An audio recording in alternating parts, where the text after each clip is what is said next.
ഗോവിന്ദേട്ടൻ എന്ന് പറഞ്ഞാൽ 62 രാജ്യങ്ങളിൽ അദ്ദേഹത്തിന് ശിഷ്യന്മാരുണ്ട്.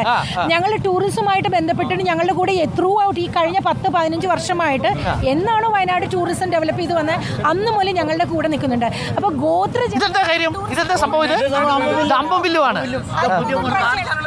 അമ്പും അല്ലേ? ഈ അമ്പും ഒന്ന് പിടിച്ചാലോ? കൊള്ളാം, ഇത് കൊള്ളാം. ഇത് പിടിച്ചോ, മൈക്ക് പിടിച്ചോ. ഈ അമ്പും ഇത് പ്രവർത്തിക്കുന്ന അമ്പും ഇത് കൊള്ളാം കേട്ടോ. ഇത് കുട്ടികളെ നമ്മൾ പരിശീലിപ്പിക്കുന്നുണ്ട്. ആർച്ചറിയിലേക്ക് പോകാൻ സമയം എനിക്ക് ആൻറ്റോ നമുക്ക് സമയം അനുവദിക്കുന്നില്ലെന്ന് തോന്നുന്നു അല്ലേ? നമുക്ക് അടുത്ത സ്ഥലത്തേക്ക് പോകണം. അമ്പും നമുക്കിവിടെ പ്രയോഗിക്കേണ്ട സമയമായിരുന്നു. നമ്മളെ സ്ഥലത്തെത്തുന്നില്ല. ഇത് ഒന്ന് പേരെന്ന് പറയാൻ. എൻ്റെ പേര് ചാമി, ഗോവിന്ദേട്ടൻ്റെ ശിഷ്യനാണ്. എത്ര കാലമായിട്ട് അമ്പും വില്ലിലും പരിശീലിപ്പിക്കുന്നു? പരിശീലിപ്പിക്കുന്നു. കുറെ 62 രാജ്യങ്ങൾ വന്നു. 62 രാജ്യങ്ങൾ. ഇപ്പൊ നമ്മുടെ അങ്ങോട്ട് നിൽക്കാം. അമ്പും വില്ലും നമുക്ക് ഈ ഒന്നുകൂടി പേര് പൂർണ്ണമായിട്ട് പറയാം. പേര് പൂർണ്ണമായിട്ട് ഗോവിന്ദേട്ടൻ എന്നാണ് വിളിക്കുന്നത്. മുഴുവൻ പേരെങ്ങനെയാ ഗോവിന്ദേട്ടന്റെ? കൊച്ചങ്കോട് ഗോവിന്ദൻ. അതായത് ഗോവിന്ദേട്ടൻ വിളിക്കുന്ന കാരണം അറിയാം, ഞങ്ങൾ ഈ പണ്ടേ വേട വംശത്തിൽപ്പെട്ട ആൾക്കാരാണ്. അമ്പും വില്ലും നമ്മുടെ കൂടെ ആയുധമാണ്. ഇനി മരിച്ചാൽ ഈ ഒരു വില്ലും ഈ ഒരു അമ്പ് ബോഡിക്കം വെക്കണം. അങ്ങനെയാണ്. അത്രയാണ് ഞങ്ങളുടെ ഇപ്പോഴും അങ്ങനെ തന്നെയാണ്. ആര് മരിച്ചാലും, ആണുങ്ങൾ മരിച്ചാലും പെണ്ണുങ്ങൾ മരിച്ചാലില്ല. സമുദായം മുള്ളക്കുറുമ സമുദായത്തിന്റെ ഒരു ആചാരമാണത് അല്ലേ? കൃഷിപ്പണിയും ഹണ്ടിങ്ങുമാണ് നമ്മുടെ പ്രധാന തൊഴിൽ. മുള്ളക്കുറുമ അത് ഏത് വിഭാഗത്തിൽ പെടുന്നത്? നമ്മുടെ അതാണ് കാറ്റഗറി. ആ കാറ്റഗറി മുള്ളക്കുറുമ എന്ന് പറയുന്ന ഒരു വിഭാഗമാണ്. ആ സമുദായത്തിലെ ആളുകളുടെ നോക്കൂ, അവിടുത്തെ ആണുങ്ങൾ മരിച്ചാൽ അടക്കം ചെയ്യുമ്പോൾ ഒരു അമ്പും വില്ലും വെക്കണം അല്ലേ? അതെ, ഒരു അമ്പും ഒരു വില്ലും. ഇവിടുത്തെ അമ്പും വില്ല് ഞാനൊന്ന് പരിചയപ്പെടുത്താം. ഈ വില്ല് ഇതാണ്. ഇതെന്താ നിർമ്മിച്ചിരിക്കുന്നത്? എന്തുകൊണ്ടാണ് ഇതിപ്പോ പണ്ട് മണലിയൊക്കെ ഉപയോഗിച്ചിരുന്നു. മണലി എന്ന് പറഞ്ഞാൽ പക്ഷെ ഇപ്പൊ മണലി തന്നെ ഒരു നാരുണ്ട് വേറെ. അത് മുടിനാറ് പോലെ കിട്ടുള്ളൂ. അത് പിരിച്ചുണ്ടാക്കും. ഇപ്പൊ അതിനൊന്നും കഴിയില്ല. ഇത് പ്ലാസ്റ്റിക് ആണ്. പിടിച്ച കൃത്യസ്ഥലത്ത് കൊള്ളും. അതെ അതെ അതെ. ആണോ? ഇതെന്തൊക്കെയാ ഉപകരണങ്ങള്? ഇത് മൊട്ടമ്പ്.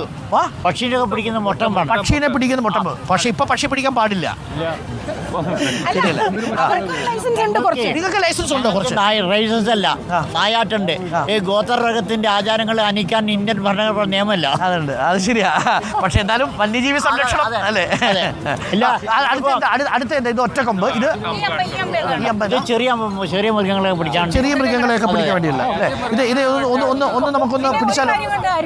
ഗോവിന്ദന്റെ വീട്ടിൽ പോയാൽ ഏറ്റവും നല്ല ഗോത്ര ഭക്ഷണം നമുക്ക് കിട്ടും. ആണോ?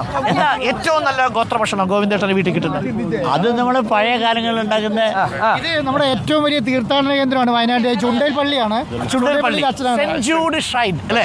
ഓക്കെ. ഇവിടെ വിനോദസഞ്ചാരികൾ വരാറുണ്ടോ ഇടയ്ക്ക്? വിനോദസഞ്ചാരികൾ എപ്പോഴും വന്നുകൊണ്ടിരിക്കുന്ന ഒരു ഇടവകയാണ് സെന്റ് ജൂഡ് ഷ്രൈൻ തീർത്ഥാടന കേന്ദ്രം. ഇപ്പോൾ ആള് കുറഞ്ഞു. അപ്പോൾ അതുകൊണ്ട് തന്നെ വയനാട് ജനതയുടെ അതിജീവനം ആഗ്രഹിച്ചുകൊണ്ട് റിപ്പോർട്ട് ചാനൽ നടത്തുന്ന ഈ റീബിൽഡ് വയനാട് എന്ന ഒരു പരിപാടിക്ക് ഞങ്ങളുടെ തീർത്ഥാടന കേന്ദ്രത്തിന്റെ ഏറ്റവും വലിയ അനുഗ്രഹങ്ങളും പ്രാർത്ഥനയും നേരെയാണ്. ഇത് വലിയൊരു വിജയമായിട്ട് മാറട്ടെ. പേരെന്താ? ഫാദർ റോയ്സൺ. അമ്പും ഉപയോഗിക്കാറിയോ? അമ്പും അറിയാൻ ഞാനും വയനാട്ടുകാരനാണ്. അപ്പോൾ വയനാട്ടുകാരൻ എൻ്റെ വീടിൻ്റെ അടുത്തും വലിയൊരു ഗോത്ര സമുദായം ഉണ്ട്. അപ്പോൾ അവരും ഉപയോഗിക്കുന്നത്, എൻ്റെ കൂടെ പഠിച്ച ആളുകൾ വരെ ഈ അമ്പും വില്ലും ഉപയോഗിക്കും. അപ്പൊ പ്രേക്ഷകരെ നമുക്ക് വളരെ പെട്ടെന്ന് 1 മിനിറ്റ് ഒരു ക്ലാസ് ഗോവിന്ദേട്ടൻ കാണിച്ചു കൊടുക്കാം അല്ലേ? അപ്പൊ അങ്ങോട്ട് പോവാം നമുക്ക്. അപ്പൊ ഗോവിന്ദേട്ടൻ എങ്ങനെയാണ് അമ്പയ്യാൻ പോകുന്നതെന്ന് കൂടി നമുക്കൊന്ന് കാണാം. മുള്ളക്കുറുമ സമുദായത്തിന്റെ അവകാശമാണ് കൃഷിയും ഹണ്ടിങ്ങും. ഒരു കാലഘട്ടത്തിൽ ഈ മനുഷ്യർ ഉപജീവനം നടത്തിയിരുന്നത് രണ്ടും ഉപയോഗിച്ചുകൊണ്ടാണ്. അപ്പോൾ ആ മനുഷ്യരുടെ ജീവിതോപാധി അതൊക്കെ പുറം ലോകത്തെ നമ്മൾ കാഴ്ചവെക്കും. ഇവർ ഗോവിന്ദേട്ടനൊക്കെ ഈ അമ്പും വില്ലുമായിട്ട് ബന്ധപ്പെട്ട് വിനോദസഞ്ചാരികളെ എന്റർടൈൻ ചെയ്യുന്നത് കാണുമ്പോൾ അത് അവരുടെ ഒരു കുലത്തൊഴിലിനെ മറ്റൊരു തരത്തിൽ നമുക്ക് അവരുടെ ഉപജീവന മാർഗമായിട്ട് ഉപയോഗിക്കാൻ പറ്റും. അപ്പോൾ നല്ല ഗോത്രഭക്ഷണം എന്ന് പറഞ്ഞു. ഗോത്രഭക്ഷണത്തിൽ ഏറ്റവും ഇഷ്ടപ്പെട്ട ഭക്ഷണം ഏതാ ചേട്ടന്? ഗോവിന്ദേട്ടന് ഏറ്റവും ഇഷ്ടപ്പെട്ട ഭക്ഷണം ഏതാ? അല്ല, കെല്ലിപ്പുട്ട് കോഴിക്കറി എന്ന് പറയൂ. കെല്ലിപ്പുട്ട് കോഴിക്കറി. അതെന്താ ഈ കെല്ല് കിട്ടുന്നു?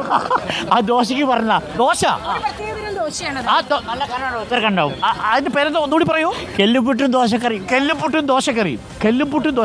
സംഭവം എന്താണെന്ന് മനസ്സിലായോ? എന്താ സംഭവം? കെല്ലുപുട്ടും ദോശക്കറി.